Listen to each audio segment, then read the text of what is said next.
2020 metų Kia Telluride'as EX komplektacija.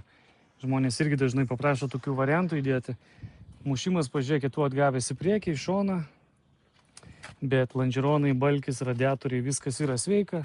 104 000 mylių nuvažiavęs. Šitą, matai, vieną pusę sparnas ir lempa, kapotas ir langas sudaužytas. Lapkričio 10 aukcionas, parsiduoda draudimo įmonės. Įdomi tokia žalia spalva. V6 varikliukas, 3.8, šviesus pilkas salonas, graži medžio apdaila. Aišku, murzinokas, reiktų išsivalyti, bet jinai kūrėsi ir važiuoja. Šviesios lubos, liukas, o dar detalių pilnai bagažinė pridėta. Šildomos, šaldomos sėdynės, kaip matot. Chromo detalės. Pabandom užvesti.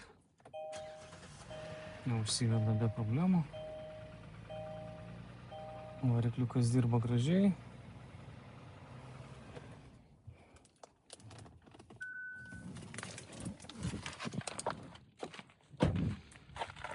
Keletą ant durų pabraižymų. Čia įlenkimas nedidelis. Yra partronikai. Bamperis truputį, bet čia nusivalo. V6 matot EX komplektacija. O bamperis, žiūrėkit, visas įdėtas, bet jau sulaužytas. Nežinau, kam jį bedėti reikėjo. Čia mažytė duobutė. Čia šiek tiek pažymėta draudimo. Čia irgi ant durų pabraižymai smulkus tokie. Labai nedaug.